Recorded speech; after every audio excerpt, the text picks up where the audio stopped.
commencer à donner un enseignement sur la marche avec Dieu. La marche avec Dieu. Comment marcher avec Dieu. Et dans la première partie, la semaine dernière, il avait enseigné sur le service des saints. Mais cette semaine, il a parlé de la puissance de la nouvelle vie en Christ.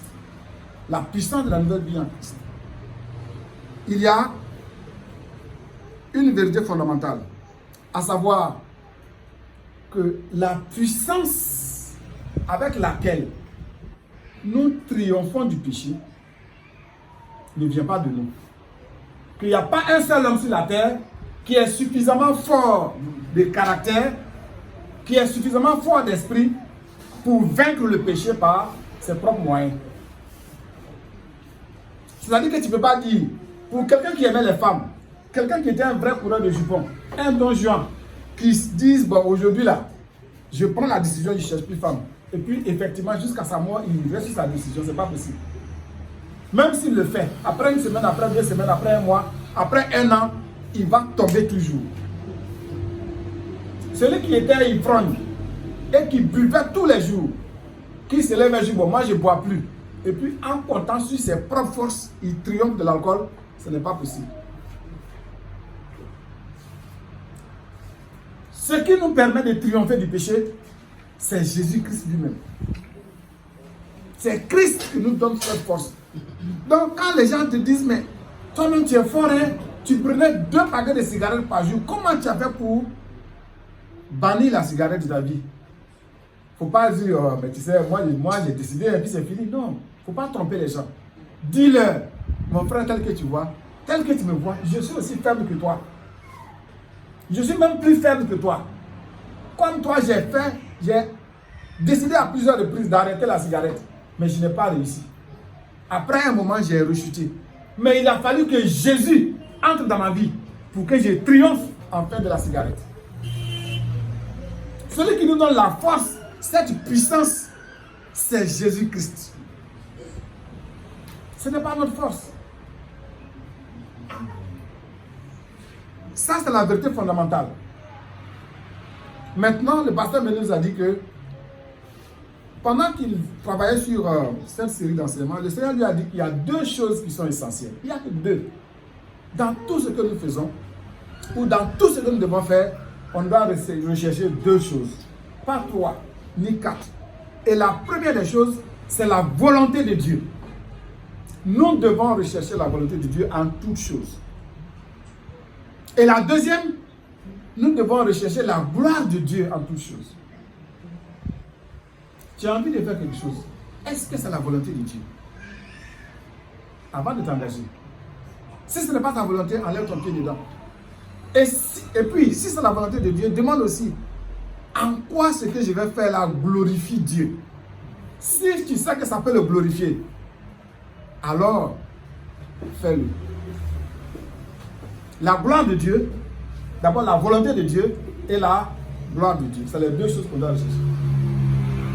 Si ce que nous faisons n'est pas la volonté de Dieu, on laisse ça de côté.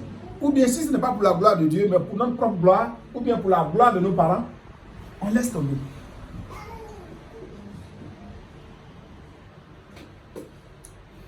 Maintenant, il y a une chose. Le message était basé sur comment grandir spirituellement. Il a fait un parallèle, et j'ai beaucoup aimé le parallèle, entre le bébé qui vient de naître. Le premier jour où le bébé sort du sein maternel, qui a déjà vu un bébé au premier jour qui prend cuisse de poulet avec fruits de pommes de terre et puis commence à manger? Ça n'est pas possible. Le bébé commence par téter. Et il reste dans ça pendant des mois.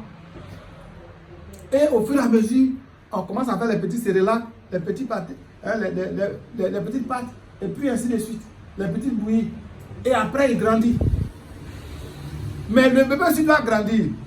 Parce que s'il a 5 ans, qu'il continue de téter le sein de sa maman, on va se poser des questions. Ou s'il continue de téter pendant qu'il est barbu, on va trouver qu'il y a un problème. Ou il est né, il a 5 ans, il n'a pas encore commencé à faire 4 pattes. Tout le monde se pose des questions. ou il a 40 ans, il n'a pas encore marché. De la même manière, quand on devient bébé spirituel, on doit commencer par boire le lait spirituel pur. Amen.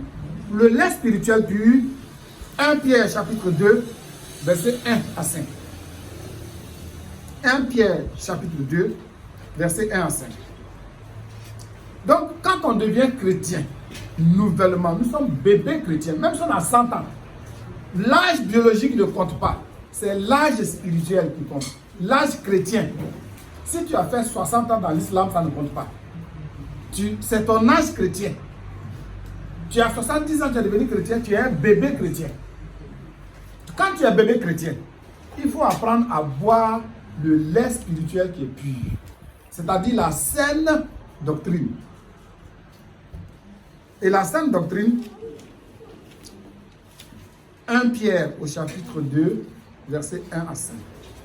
1 Pierre 2, 1 à 5. Rejetant toute malice et toute ruse, la dissimulation, l'envie et toute médisance, désirez comme des enfants nouveau-nés le lait spirituel et pur, afin que par lui vous croissiez pour le salut. Si vous avez goûté que le Seigneur est bon, approchez-vous de lui, pierre vivante, rejetée par les hommes, mais choisie et précieuse devant Dieu.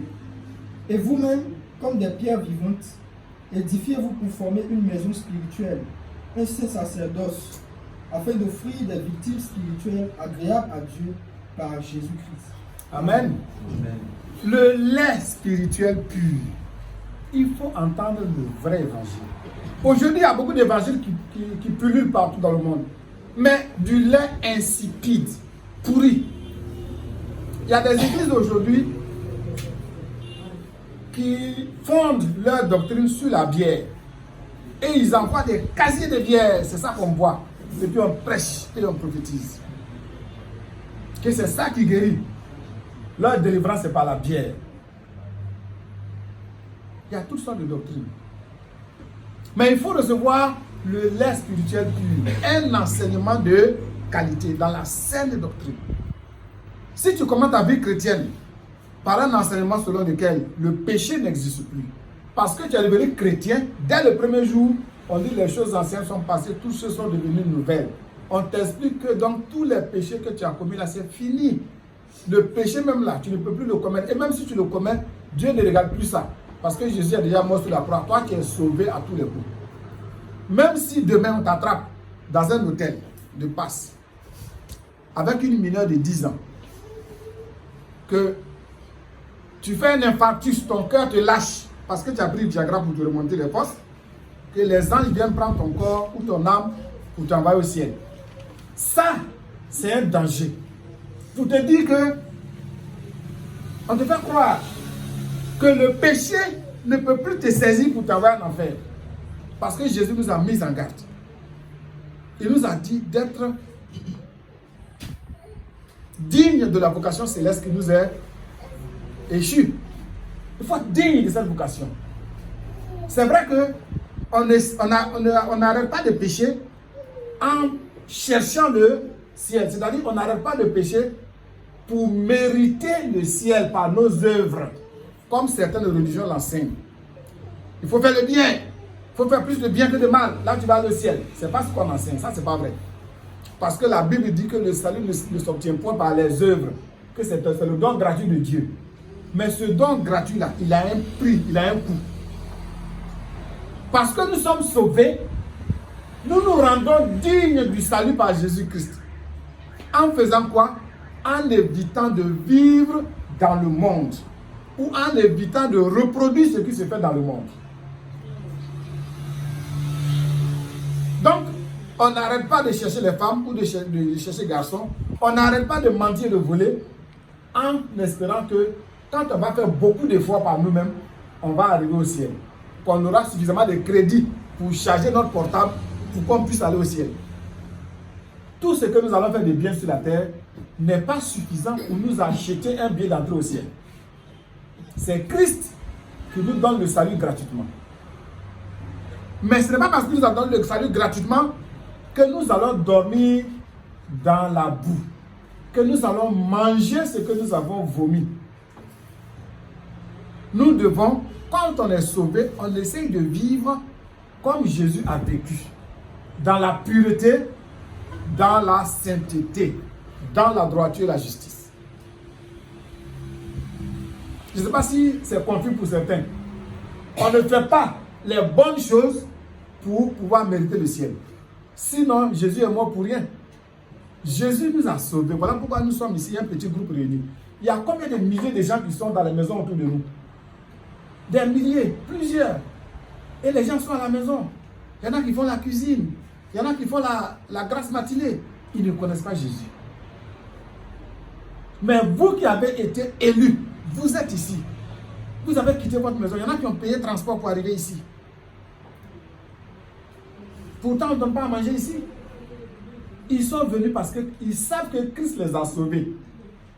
Et en conséquence, ils s'approchent de la maison de Dieu. Parce que tous ceux qui s'éloignent de l'assemblée, tous ceux qui s'éloignent de la maison de Dieu, de l'église, ne vous trompez pas, ils sont déjà tombés dans le péché. Tous ceux qui s'éloignent de la parole de Dieu sont déjà tombés dans le péché. Tous ceux qui refusent de lire la Bible, ils sont déjà tombés dans le péché. C'est la présence du péché qui les éloigne de la parole de Dieu et de Dieu. La présence de Dieu les éloigne de la parole de Dieu et de Dieu lui-même. C'est comme ça que ça se passe. Quand quelqu'un s'éloigne de Dieu, ou il dit, bon, en tout cas, à faire l'église là, moi, pour le moment, je me retire, je suis en train de réfléchir. Ne cherchez pas d'explication, il est déjà dans le péché.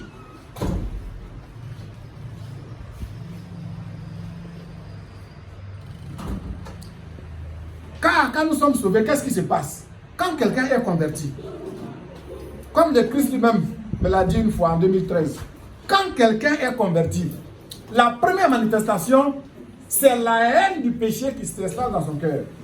Il commence à haïr le péché. Celui qui est converti, il hait le péché. Il déteste le péché. Celui qui aimait les femmes, il dit non, ça là vraiment je ne peux plus faire. Toi qui cours après les femmes, maintenant que tu es converti, une femme est à ta portée, elle se dit bon, c'est toi qui j'attends, il dit non, je ne peux plus faire ça, j'ai changé. Qui t'a donné cette force de dire non? C'est Jésus. Toi qui aimais boire, tu vois tes camarades maintenant, ils te disent bon, viens on va boire, tu dis non, moi je ne bois plus. Il dit non, aujourd'hui là, c'est nous-mêmes qui t'achetons à boire. L'argent est dans notre poche, toi pour t'asseoir, tu bois seulement. Il dit, tu dis non, vraiment les frères, je vous aime mais je ne peux plus boire. Qui t'a donné la force de résister? C'est Jésus qui t'a donné cette force. Tu prenais la drogue, c'est toi qui achetais pour les autres. Mais aujourd'hui, on te dit, viens, on va fumer. Tu dis non, les frères. Suivez Jésus, laissez la drogue là. Ça, ce n'est pas une bonne affaire. Tu refuses de prendre la drogue et puis tu les évangélises. Qui t'a donné cette force? C'est la puissance de Jésus-Christ. Quand quelqu'un croit en Dieu, quand quelqu'un accepte Jésus-Christ, il triomphe du péché par la puissance que Jésus-Christ dépose en lui. La puissance du Saint-Esprit qui lui met la haine du péché dans le cœur et qui installe à la place de l'amour du péché qui était en lui avant. On installe l'amour de Jésus-Christ, l'amour de Dieu, l'amour des frères. Tu aimes les frères en Christ, tu veux être avec eux. Et il te met en toi la compassion des âmes. Quand tu entends l'histoire de quelqu'un qui est dans les chaînes de Satan, ça te fait mal au cœur. Tu veux que la personne soit délivrée. Comme cette jeune fille dont on a fait la délivrance une fois, qui avait à peine 23 ans. Son père est décédé, sa mère est décédée. Elle travaille comme servante dans une maison, peut-être pour 20 000 francs. Elle s'occupe de son petit frère, dans les 20 000. Et puis dans ça, un petit bandit la blague, il la met enceinte. Il dit, c'est pas moi je ne suis pas l'auteur. Et puis elle est seule, et puis elle accouche. Et puis l'enfant qu'elle a est aveugle, né aveugle. Et après, il est né paralysé. Et ensuite, il est sourd. Et après, il est muet. Lui seul, aveugle-né, paralysé, sourd, muet. Est-ce que sa maman peut faire encore le travail de servante? Elle a maintenant sa propre charge, la charge de l'enfant et la charge de son petit frère. Quand tu vois ça, ton cœur saigne, tu dis non. Il faut que Jésus délivre sa fille. Donc, c'est pour dire que quand le Saint-Esprit vient en nous, on a premièrement la haine du péché. Deuxièmement, on a l'amour de Dieu, l'amour de la parole de Dieu, l'amour des frères. On a la compassion des âmes dans notre cœur. Et c'est pour tout cela que nous essayons alors de grandir en Christ. Comme le bébé nouveau-né qui a bu le lait, le bon lait maternel, après il commence à manger solide. Après il va au champ, il coupe du bois pour donner à sa mère. Et puis elle est fière, ah mon enfant a grandi. Maintenant c'est lui qui me rend service. Et puis l'enfant travaille, va à l'école, c'est bulletin vient, il a bien travaillé. Les parents disent vraiment mon enfant est intelligent, il est premier de la classe. Et puis après on dit tu as eu ton diplôme. Tu sors de l'école de police ou de l'ENA, tes parents sont là, puis on te donne ton diplôme. Tes parents sont fiers. Et puis on dit tu travailles. Tu dis oui, mon enfant il est député ici, mon enfant il est médecin, il est pharmacien. Tu es fier de parler de ton enfant parce qu'il a grandi, il n'est plus au lait. Et puis maintenant il te fait mandat. Et puis il construit une maison, il dit maman voici ta maison. Papa voici ta maison. Tu es fier de dire que ton enfant a fait ça. Parce qu'il a grandi. Au plan spirituel, c'est la même chose. Parce que quand nous commençons à grandir au plan spirituel, on commence alors à lire la Bible. On commence à méditer la parole de Dieu. On commence à recevoir des révélations de Dieu. On commence à jeûner. Ça nous donne la puissance d'évangéliser, de partager ce que nous avons avec autrui. Et quand les gens viennent à nous, ça nous donne la force de peut-être de prêcher la parole de Dieu. Ça nous donne la force de faire même les délivrances. Hein? On prie et on délivre. Ça nous donne la force de faire les routines. Ça nous donne la force de faire des routines. 2 Pierre au chapitre 1, versets 5 à 8. Quand on commence à grandir avec le Christ, on a une puissance qui nous permet de faire un certain nombre de choses. 2 Pierre au chapitre 1, versets 5 à 8.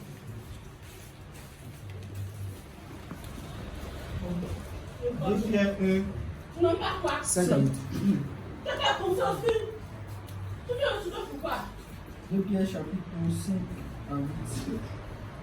Non, 2 Pierre 1, verset 5. Verset 5 seulement. Voilà, 5 à 8. 5 à 8. À cause de cela même, faites tous vos efforts pour joindre à votre foi la vertu. À la vertu, la science. À la science, la tempérance. À la tempérance, la patience. À la patience, la piété. À la piété, l'amour fraternel. À l'amour fraternel, la charité. Car si ces choses sont en vous et ils sont avec abondance, elles ne vous laisseront point oisifs ni stériles pour la connaissance de notre Seigneur Jésus-Christ. Amen. C'est extrêmement limpide que Christ est venu en nous. Il a mis la haine du péché. Ce qu'on aimait avant, quand on était dans le monde là, on déteste ça. Et il met l'amour du Christ, l'amour de la parole de Dieu, l'amour des frères, etc., etc. en nous. Et nous faisons alors du progrès. Toutes ces choses, on les acquiert petit à petit. C'est-à-dire que là où il y avait le péché, il y a maintenant la vertu, il y a la vérité, il y a la science, donc la connaissance. Cette connaissance, elle nous vient d'où? Elle nous vient de la Bible. C'est-à-dire que quand quelqu'un devient chrétien, au début, il écoute ce que tu lui as prêché dans la rue. Après, il vient à l'assemblée. Il écoute ce qu'on prêche. Après, il arrive à la maison, il prend la Bible et puis il commence à lire. Après, il te dit un jour, j'ai fini le Nouveau Testament. Et puis après, il dit non, il faut que je lise l'Ancien Testament. Il lit de Genèse 1, verset 1 à Apocalypse 22, verset 21. Il finit la Bible. Et après, il reprend. Et en lisant, il arrive à un moment où il médite la parole de Dieu. Et puis Dieu lui donne une compréhension profonde des versets. Dieu lui parle. Et il grandit en Christ.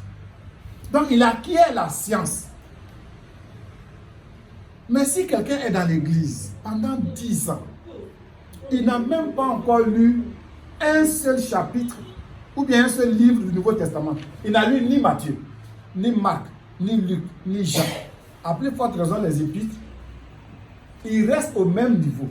Il n'a pas bougé. Il est toujours au sein, il a toujours approché au sein maternel. Même depuis 10 ans qu'il est chrétien. Et il y a beaucoup de catholiques qu'on voit dans ce cas-là. Qui ont souvent fait 30 ans de catholicisme, qui n'ont jamais lu le livre de Jean, ni le livre de Matthieu. Ils se contentent de ce que le prêtre dit. Et quand il parle, non, la Bible dit, tu dis, mais c'est où? Il dit, ah, moi, je ne sais pas ce qu'elle dit, je sais qu'on a ça dans la Bible. Quand tu leur dis des choses, ils sont étonnés. Les personnages bibliques, même les personnages les plus célèbres comme Joseph, ils n'en savent rien. Job, ils n'en savent rien. Si tu leur parles d'Abraham, ils ne savent rien du tout. C'est des gens qui n'ont pas grandi spirituellement parce qu'ils n'ont pas cherché la science. Ils n'ont pas cherché à connaître la parole. Il y a beaucoup de gens qui, spirituellement, refusent de grandir. Quelqu'un arrive dans l'assemblée. En 6 mois, la personne est déjà même un dirigeant ou bien quelque chose. Mais lui, en tout cas, il n'a pas... Il dit, non, moi-même, tu sais, moi, je n'aime pas lire, hein. Même le livre de Jude, un seul chapitre. Tu peux lire Jude. C'est un seul chapitre. Il dit, non, je n'ai pas encore lu. Joël, peut-être 2 ou 3 chapitres, il n'a pas encore lu. Il n'a pas encore lu Jude. Philémon, c'est très bref, il n'a pas encore lu ça. Il dit, non, moi, je n'aime pas lire. Hein. Il faut grandir spirituellement. Il ne faut pas rester un nain spirituel qui ne sait rien de la Bible. Parce qu'après, quand on lit, on commence à obéir à la parole. Quand on s'imprègne de la Bible, notre foi grandit. Sinon, si on reste au stade de bébé spirituel, ce n'est pas bon. Parce que ce qui se passe, même les prophètes, les anciens prophètes, les Ésaïe, les Jérémie, les Daniel, les Ézéchiel, ils ont étudié. Et on les appelle aujourd'hui les grands prophètes, n'est-ce pas? On regarde Ésaïe, il a écrit 66 chapitres de la Bible. C'est énorme. C'est énorme. 66 chapitres à lui seul. Donc on peut dire que parmi les prophètes, c'est lui qui a écrit plus que tous les autres, Ésaïe. Mais Ésaïe étudiait. Jérémie a fait 52 chapitres. Jérémie était rempli du Saint-Esprit, mais Jérémie aussi étudiait. Daniel a écrit le livre de Daniel. Daniel, Dieu même rend témoignage qu'il était intelligent, qu'il était sage. Mais Daniel étudiait. La preuve, Daniel a étudié Jérémie, parce que Jérémie est venu au moins 150 ans avant Daniel. Daniel a étudié Jérémie. Et c'est alors qu'il s'est rendu compte, dans Daniel 9, que Jérémie avait prophétisé que le peuple d'Israël allait partir en esclavage à Babylone sous le roi Nebuchadnezzar et qu'il serait esclave pendant 70 ans. Jérémie avait dit ça. Daniel, dans ses lectures, il dit, mais Jérémie a dit, c'est vrai que nous allons partir en esclavage pendant 70 ans. Mais les 70 ans sont passés. Que faisons-nous encore à Babylone? C'est alors que Daniel, au chapitre 9, commence à prier. Il intercède pour dire à Dieu, mais tu as dit c'est 70 ans, mais les 70 ans ont expiré. Il faut nous délivrer maintenant. Et il commence à jeûner pendant 21 jours. Et puis Dieu lui répond. Mais si Daniel n'avait pas étudié, il n'allait pas savoir que Jérémie avait dit ça. Et le peuple serait resté en esclavage encore longtemps. Autant les prophètes ont étudié, nous aussi, nous devons étudier la Bible. On lit la Bible, on médite la parole, on fait les études bibliques pour avancer dans la connaissance et dans la science. Amen. Amen. Donc, voici ce qu'il faut faire. Et on peut lire à ce propos 1 Pierre chapitre 1, verset 10. uniquement le verset 10. 1 Pierre 1, verset 10. 1 Pierre 1, verset 10.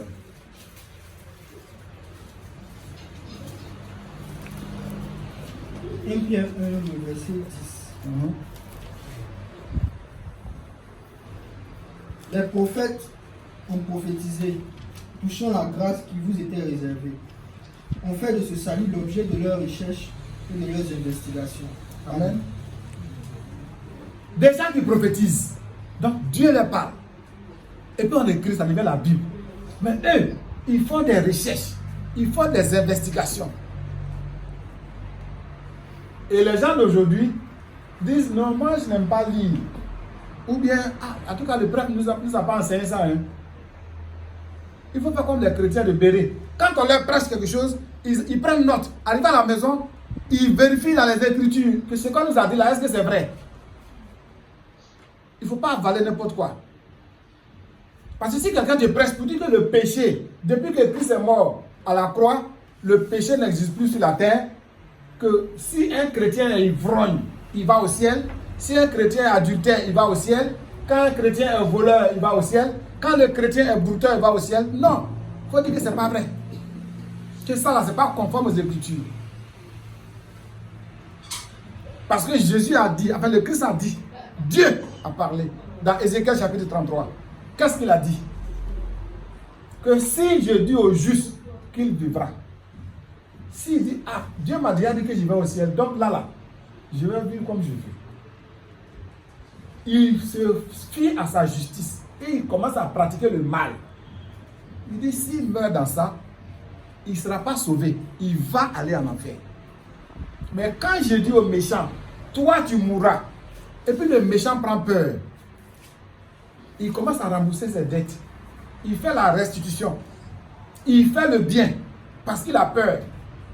Il dit, celui-là, il va aller au paradis. Et les gens disent, Dieu même, il est injuste. Ses voies ne sont pas droites. Il a dit à celui-là, il va aller au ciel, et puis le gars va en enfer. Il dit à celui-ci, toi tu vas en enfer, parce qu'il a changé un peu, il va au paradis. Dieu dit, c'est vos voies qui ne sont pas droites. Sinon, moi, mes voies sont droites.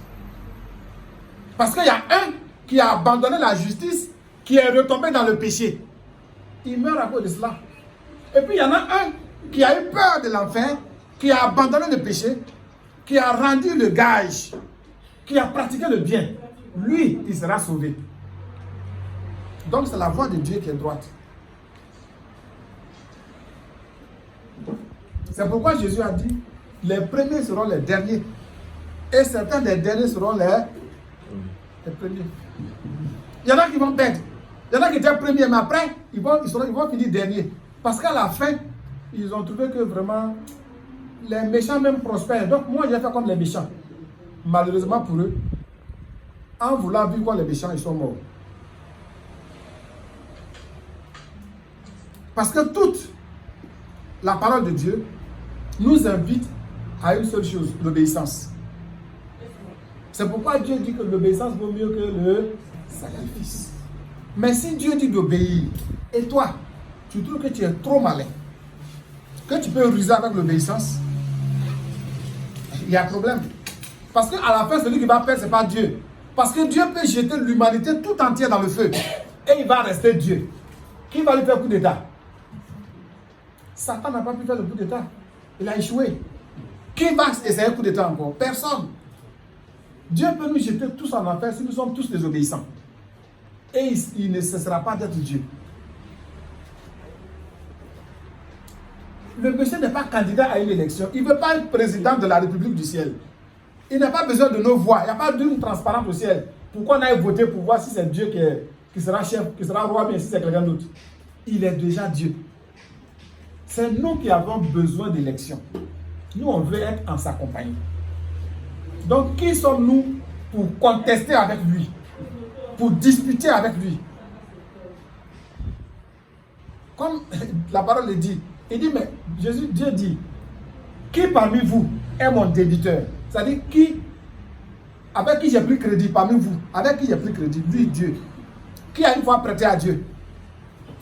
Ou bien qui Dieu est venu voir pour dire, bon, Dieu, aujourd'hui là j'ai faim, hein, donne-moi quelque chose, je vais me nourrir. Ou bien j'ai besoin de ça aujourd'hui, là, je n'ai pas ça. Moi, Dieu, là, je te demande crédit. Qui a pas fait prêt à Dieu? Personne. Parce qu'il dit, si quelqu'un est son débiteur, que la personne lève le doigt. Et puis tu vas dire ce que Dieu te doit. Le crédit, la prière, on a dit le montant, il dit, il va payer aujourd'hui même. Il n'y a jamais eu personne. Depuis l'Ancien Testament, depuis le temps d'Ézéchiel là-bas, personne n'a pu dire à Dieu, en tout cas tu as pris crédit à moi, tu n'as pas encore payé. Le monsieur n'est pas endetté. Donc il n'a pas de problème. C'est nous qui sommes endettés vis-à-vis de lui. Donc quand c'est comme ça, nous devons nous humilier dans sa main et tomber dans l'obéissance. Parce que quand un homme commence à désobéir à Dieu, il est déjà enfoncé dans le péché. Et celui qui s'éloigne de l'assemblée ou de l'église est déjà tombé dans le péché. Il ne faut même pas fouiller dans sa vie. Il est déjà dans le péché. Celui qui ne prie plus est déjà tombé dans le péché. Celui qui ne lit plus la Bible est déjà tombé dans le péché. Parce que le temps que tu prenais pour lire la Bible, le temps que tu prenais pour jeûner, le temps que tu prenais pour aller à l'assemblée, ce temps-là est meublé par le péché. L'oisiveté fait qu'il y a des pensées iniques qui viennent dans ta tête. Tu commences à nourrir des idées démoniaques. Le temps que tu passais avec les frères, tu passes ça soit en pratiquant le péché physique, soit le péché dans la pensée. Tu penses aux anciennes choses. Tout ce que tu pratiquais dans le monde, tu commences à ressasser ça avec nostalgie. Ah, quand j'étais païen même, c'était doux, hein. Quand j'étais païen même, on faisait ça. Et puis tu commences à pécher encore. Donc quand on s'éloigne de Dieu, de la parole de Dieu, on n'est pas oisif. On est actif dans le péché.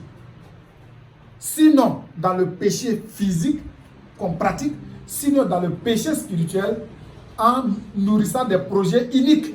On fait des plans diaboliques pour voir comment on va pécher, comment on va ruser avec Dieu. Ou bien on tombe dans la masturbation.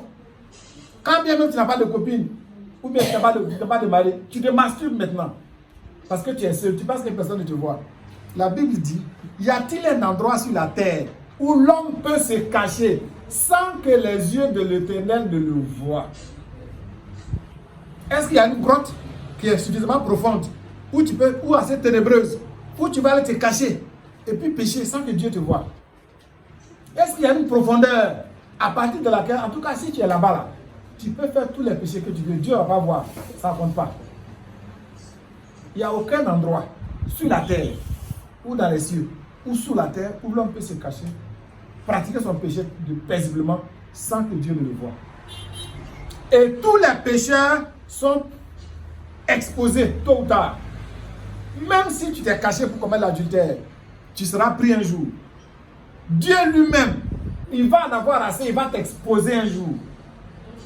Il va déchirer le voile. Et la connaissance sera acquise. Et c'est ce jour-là que tu auras honte. C'est la même chose pour le vol. Ou bien pour l'alcool. Pour tous les péchés. On finit par t'exposer.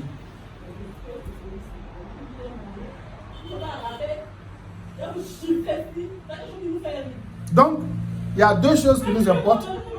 Faire la volonté de Dieu et faire toutes choses pour la gloire de Dieu.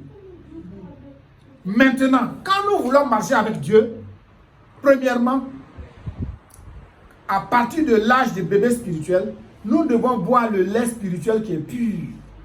Le vrai enseignement. L'enseignement de la repentance. De la vraie repentance. Qui marque le début de la vie chrétienne. Ensuite, le baptême, la délivrance et puis la sanctification. C'est-à-dire, essayer d'éliminer tout ce qu'on aimait dans le monde. Le péché, le mensonge, les médisances, les injures, les malédictions, les vols, les pensées impures, la fornication et toutes ces choses, l'escroquerie. On laisse tout ça petit à petit. Et puis on commence à lire la Bible. On commence à évangéliser. On jeûne. On médite la parole de Dieu. Et on progresse. On fait les routines. Quand on grandit avec Dieu, on continue d'étudier jusqu'à ce que le Seigneur lui-même revienne. Parce que la sanctification, c'est ce que nous disons. Puisque la Bible dit que sans la sanctification, nul ne verra Dieu. Tant qu'on n'est pas sanctifié, on va voir Dieu. Donc, on se sanctifie en croissant spirituellement. Celui qui n'a pas de croissance spirituelle, il ne peut pas se sanctifier. Parce que tu es resté bébé chrétien. Donc, les péchés anciens en toi. Un bébé, qu'est-ce qu'il fait? On lui porte les couches, non? Mais qu'est-ce qu'il fait? Il chie dedans, il pisse dedans, puis ça est sur lui. Et puis, il joue toujours. C'est ce qu'on sera si on reste bébé spirituel. Mais quand nous devenons des adultes spirituels, qu'on a goûté la nourriture solide, on se défait nous-mêmes du péché. Quand même on tombe, quand bien même on tomberait, qu'est-ce qu'on fait? On ne reste pas à terre. On se relève. On se repent immédiatement là où nous sommes tombés. Le même jour, on se repent là. On se nettoie. On ne se promène pas avec son péché. Quand on tombe, on demande pardon à Dieu, on se repent. Et on remet, on restaure la communion avec Dieu. Là, on a grandi spirituellement. On se sanctifie. C'est le travail que nous pouvons faire. Maintenant, le perfectionnement, ce n'est pas nous qui pouvons le faire. Aucun homme n'a la possibilité de devenir parfait. David même n'a pas réussi à devenir parfait. Parce qu'il est tombé à Bathsheba. Celui qui nous perfectionne, c'est Christ. Et le perfectionnement viendra le jour de l'enlèvement. C'est là que nous serons rendus parfaits. Il y en a qui auront la Bible et puis la Bible va tomber et puis ils seront enlevés. Il y en a qui seront dans les sépulcres, ils vont sortir des tombeaux et puis ils vont monter purs en ayant revêtu une chair de gloire. Le perfectionnement revient à Dieu seul. Mais la sanctification, c'est notre travail. Ça, c'est notre devoir de maison. C'est-à-dire tous les jours, on se sanctifie. Tous les jours, on s'améliore. On se dépouille des choses de ce monde. Amen. Donc, que chacun de nous apprenne à marcher avec Dieu en revêtant la puissance de la vie en Christ, de la nouvelle vie en Christ. Cette puissance, je le résume, on l'acquiert en se nourrissant premièrement du lait spirituel pur. Mais on ne se limite pas au lait spirituel. On grandit dans la foi, dans l'obéissance et en faisant les routines, la lecture biblique, la méditation biblique, le jeûne, l'étude biblique et toutes les autres choses qu'on doit faire, évangéliser, etc., les délivrances, tout ce qu'on sait faire, qu'on appelle les 16 routines. On va en parler peut-être prochainement. Ensuite, dans l'étude, là, quand on étudie la Bible, c'est alors qu'on perfectionne, si vous voulez, on arrive à parfaire notre marche spirituelle, on arrive à parfaire ou bien on arrive à exercer notre puissance spirituelle, la puissance de notre nouvelle vie, en étudiant la Bible en profondeur, par la méditation, et puis Dieu nous parle, et puis notre vie change. Et nous nous sanctifions pour être digne de la vocation céleste. On doit être digne de cela. Et nous laissons dans la main de Dieu le perfectionnement. Amen. Que le nom du Seigneur soit béni.